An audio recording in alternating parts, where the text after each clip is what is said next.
Student, अब हम पढ़ेंगे क्लास 7 की हिंदी साइंस। यानी कि हमारा कल कहाँ तक हो गया था, हमने ऊन की पूरी विधि पढ़ ली थी। अब हम पढ़ेंगे क्या, रेशम। रेशम कहाँ से प्राप्त होती है, ये किस कीट से प्राप्त होती है, होता क्या है, तो देखेंगे रेशम। तो रेशम एक प्राकृतिक रेशा है, यानी कि हमें नेचुरली मिलता है, यानी प्रकृति से मिलता है। जो रेशम के जो कीट का नेम है वो क्या है, कोकून। कोकून से प्राप्त होता है।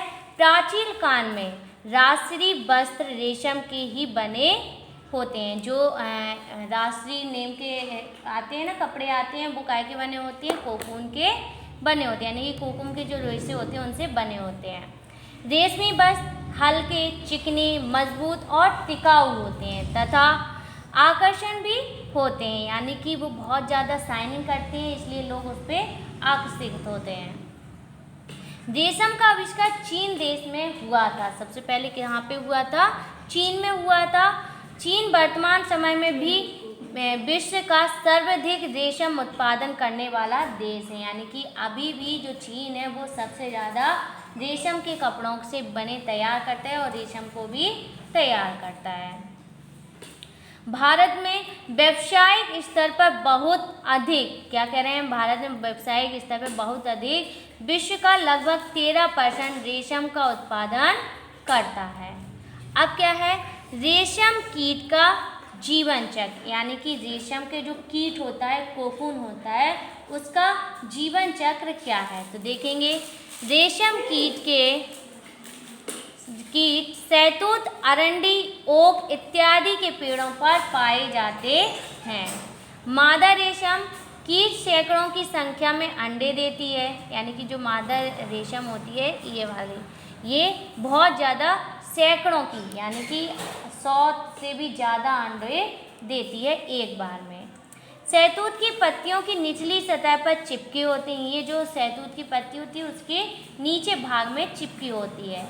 इन अंडों से सफ़ेद रंग के लार्वा निकलते हैं, जिन्हें हम बोलते हैं कैटरपिलर। आपने देखे होंगे कैटरपिलर ज़्यादातर हमारे वो कीटाणु होते हैं जो कंबलों में पाए जाते हैं, ठीक है। इल्ली या लार्वा कहा जाता है। ये पेड़ की कोमल पत्तियों को खाते हैं। जो पेड़ की पत्तियां होती हैं और जो हार्ड नहीं होती हैं, सूखी नहीं होती हैं, मुलायम से होती हैं, उन्हें ही खाती हैं। और 4 से 6 हफ्तों में वृद्धि कर जीवन चक्र की अगली अवस्था में प्रवेश कर जाते हैं, यानी कि 4 और 6 दिन बाद क्या हो जाती हैं, वो बड़ी बड़ी हो जाती हैं। रेशम कीट के लार्वा में एक विशेष ग्रंथि होती है, जिन्हें रेशम ग्रंथि भी कहते हैं। इस ग्रंथि से अत्यंत महीने लसदार पदार्थ स्रावित होता रहता है, यानी कि इसमें से क्या होता है, बहुत ज़्यादा रसदार एक पदार्थ निकलता है जिससे हम रेशम को बनाते हैं, जो प्रोटीन युक्त होता है। लार्वा अंग्रेजी की संख्या, यानी कि 8 के आकार में आगे से पीछे, ये आपको दिख रहा होगा, ये 8 आगे से पीछे तक कैसे होता है, 8 की संख्या के जैसा आकार होता है। अपने चारों ओर इस लसदार पदार्थ को लपेटता जाता है, जो हवा के संपर्क में आने पर सूखकर क्या बन जाता है, रेशम के रेशे में बदल जाता है। जैसे ही वो रस जो होता है वो सूखता है तो वो किस में बदल जाता है, रेशे में बदल जाता है। इन व्यूपायुक्त गोलाकार रचनाओं को कोया या कोकून कहते हैं। कोकून के भीतर की प्यूपा विकसित होकर वयस्क रेशम कीट में बदल जाते हैं, यानी कि ये कोकून जो होता है वो किस में फिर बदल जाता है, प्यूपा में। प्यूपा से वो क्या बना लेता है, रेशम के कीट में बदल जाता है। फिर वो एक रेशम का कीट सबसे पहले मतलब किस में बदलता है, प्यूपा में, फिर रेशम का कीट बदलता है, फिर वो धीरे धीरे क्या बनाता है, रेशम को तैयार करता है। अंत में रेशम कीट कोकून के रेशों को काटते हुए बाहर निकल जाता है, यानी कि जब वो रेशम के जो कीट होते हैं उनको छोड़ देता है वहीं पर और फिर निकल जाता है। अतः अपना नया जीवन चक्र प्रारंभ, यानी कि जो अंडा होता है, एग होता है, उससे बाहर निकल जाता है, फिर से वो एक नया जीवन तैयार, और ये एक बार में सैकड़ों अंडे देती है, ठीक है। यानी कि छोटे छोटे अंडे होते हैं, बहुत ज़्यादा छोटे होते हैं, जो हमें सही से दिखाई भी नहीं देते हैं। अब हमें दिए क्रियाकलाप 1। क्रियाकलाप में देखेंगे क्या है।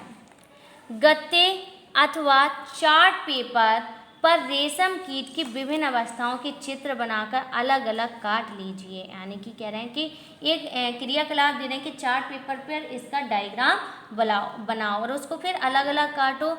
रेशम कीट के जीवन चक्र की इन अवस्था को सही क्रम में लगाने का प्रयास कीजिए। यानी कि जैसे एक पजल नहीं होता है, उसको पहले पूरा बना लो, फिर उसको सही क्रम से लगाना है। और ये क्या दी है, ये लाइफ साइकिल दी है। वैसे पूरी लाइफ साइकिल आप 7th क्लास में इसकी पढ़ोगे, वो 8th क्लास में।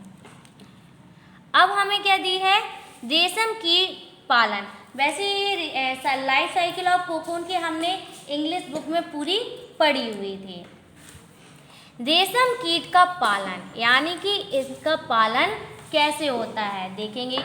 रेशम प्राप्त करने के लिए रेशम कीटों के पालन का विज्ञान रेशम कीट पालन या सेरीकल्चर कहलाता है। यानी कि रेशम के कीट का पालन क्या कहलाता है, रेशम कीट पालन, और इसको हम सेरीकल्चर भी बोलते हैं। ठीक है। भारत का प्रमुख सेरीकल्चर केंद्र कर्नाटक के मैसूर तथा बेंगलोर में है। कहाँ कहाँ पे है ये, बेंगलोर में है और कर्नाटक में ज़्यादातर इनका पालन किया जाता है। कर्नाटक के अतिरिक्त आंध्र प्रदेश, तमिलनाडु, पश्चिम बंगाल, जम्मू कश्मीर तथा असम में भी रेशम का उत्पादन होता है। उत्तराखंड में किस किस शहरों में होता है, नैनीताल और हल्द्वानी, ठीक है, भी रेशम कीट पालन में अग्रणी यानी कि बहुत ज़्यादा आगे हैं। असम तथा झारखंड में कई किसानों का प्रमुख व्यवसाय रेशम कीट पालन ही है। यानी कि असम और जो झारखंड है उसमें बहुत सारे ऐसे जो किसान हैं जो सिर्फ इसी का व्यापार करते हैं, यानी कि व्यवसाय करते हैं। ठीक है। वे पेड़ों पर रेशम कीटों को पालते हैं। नट कीट की तुलना में मादा कीट आकार में बड़ी होती है। यानी कि जो नर कीट होती है उसकी तुलना में जो मादा कीट होती है वो बहुत ज़्यादा बड़ी होती है। आपको फिगर में भी दिख रहा होगा, नर कीट छोटी सी है और मादा कीट बड़ी है। अब क्या कह रहे हैं, और एक बार में कितने अंडे देती है, सैकड़ों यानी कि 100 से भी ज़्यादा अंडे देती है। किसानों द्वारा इन अंडों को सावधानी पूर्वक कागज अथवा कपड़े में पट्टियों पर इकट्ठा करके रेशम कीट पलकों को बेचा जाता है। क्या कह रहे हैं, इन अंडों को बेचा भी जाता है। जो लोग मतलब इसका व्यवसाय करते हैं वो लोग बेचते हैं। कीट पलकों द्वारा इन अंडों को कीट पालक गृह में उचित ताप व नमी में इस प्रकार रखा जाता है जिसमें अंडों से अधिक लार्वा निकल जाए, यानी निकल कर आए। क्या कह रहे हैं, इन्हें ऐसी जगह पर, ऐसे टेम्परेचर में, ऐसे तापमान पर रखते हैं कि जहाँ पर अंडों से बहुत ज़्यादा मात्रा में लार्वा निकले और उनसे रेशम बनाई जा सके। कीट क्या कह रहे हैं, लार्वा के आगे के विकास के लिए बांस की बनी ट्रे पर शहतूत की कोमल ताजी पत्तियों को बिछाकर अनेक संख्या में लार्वा रख दिए जाते हैं। लार्वा इन पत्तियों को दिन रात खाते रहते हैं। जो लार्वा होते हैं वो इन पत्तियों को क्या करते हैं, दिन रात खाते रहते हैं और आकार में काफ़ी बड़े तथा मोटे भी हो जाते हैं। जब वो पत्तियों को ज़्यादातर खाएंगे तो क्या होंगे, आकार में भी बहुत ज़्यादा मोटे हो जाएंगे और अच्छे खासे दिखते हैं। फिर और आकार में काफ़ी बड़े और मोटे हो जाते हैं। बीच बीच में टेटू की यानी कि ट्रे की सफाई करके नई पत्तियों को रखते जाते हैं। यानी कि जब इनका पालन करते हैं तो वो जो पुरानी पत्तियां हो जाती हैं उनको हटा के क्या कर देते हैं, शहतूत की नई पत्तियों को लाकर रख देते हैं। लगभग 25 से 30 दिनों तक, यानी कि 25 से 30 दिनों में जो लार्वा पत्तियों को खाने के बंद कर देते हैं और कोकून बनने के लिए बांस के छोटे छोटे कसों से बाहर आने लगते हैं। जो जहाँ पर वो अंडे रहते हैं वहाँ से क्या करने लगते हैं, जब वो कोकून में बदल जाते हैं तो वो धीरे धीरे बाहर निकलने लगते हैं। फिर इसके लिए बांस की ट्रे, यानी कि जो बांस की ट्रे होती है उनमें छोटी छोटी रैक या टहनियाँ रख दी जाती हैं ताकि वो आसानी से उनमें क्या कर सके, चल सके। जिनसे कोकून क्या हो जाते हैं, जुड़ जाते हैं। कोकून उन पर क्या हो जाते हैं, जुड़ जाते हैं। वो समझ लो एक अपना घर सा बना लेते हैं। वहीं पर फिर धीरे धीरे वो अपना क्या करते रहते हैं, लार्वा इकट्ठा करते रहते हैं। अब देख रहे हैं कि कोकून तो बन गया, अब कह रहे हैं कि कोकून से रेशम कैसे प्राप्त करना होता है। कोकून से रेशम प्राप्त करना, तो पूर्ण कोकून बन जाने पर इन्हें इकट्ठा किया जाता है, यानी कि जब कोकून अच्छी तरीके से बन जाता है तो इसको फिर इकट्ठा किया जाता है एक साथ। रेशम प्राप्त करने के लिए प्यूपा से वयस्क कीट बनाने से पूर्व ही कोकून को एकत्रित करके उन्हें उबलते पानी में 95 डिग्री सेल्सियस से 97 डिग्री सेल्सियस तक लगभग 10 से 15 मिनट के लिए डाल दिया जाता है। इससे कोकून के चारों ओर जो रेशे लिपटे होते हैं, बीच का चिपचिपा पदार्थ खुल जाता है, यानी कि जो चिपचिपा सा होता है वो पदार्थ क्या हो जाता है, खुल जाता है। जब हम लोग शहद या के में हाथ धोते हैं तो जब गर्म पानी में डालते हैं तो आसानी से धुप जाते हैं। ऐसे ही जो वो चिपचिपा पदार्थ था और गर्म पानी में डाला तो वो क्या हो गया, खुल गया।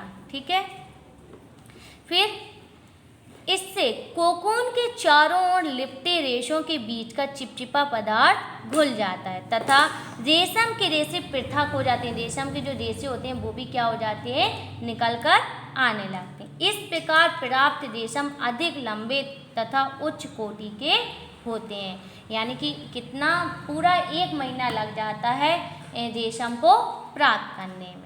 ध्यान देने की बात यह है कि यह प्यूपा से वयस्क कीट बन जाता है तो वह कोकून के रेशों को काटते हुए बाहर निकल जाता है। इसे कोकून से प्राप्त रेशम को गुणवत्ता निम्न स्तर की जा सकती है, यानी कि अगर हम ये नियम को लागू नहीं करेंगे, ऐसे पालन अच्छे से नहीं करेंगे तो हमें रेशम भी ठीक से प्राप्त नहीं होगी। अब है रेशम के रूप में उपयोग के लिए कोकून में से रेशे निकालने की प्रक्रिया रेशम की रीलिंग कहलाती है। इस प्रक्रिया में लगभग 4 से 8 कोकून, यानी कि सिर्फ 4 से 8 कोकून रेशों को एक साथ मिलाकर रेशम का धागा बनाया जा सकता है। यानी कि आप जानते हो कोकून से जब प्राप्त होता है रेशम को छोटा छोटा हो, लेकिन जब उनको 4 से 8 कोकून होते हैं उनको एक साथ क्या करते हैं, मिलाकर उस धागे को लंबा लंबा बनाते हैं।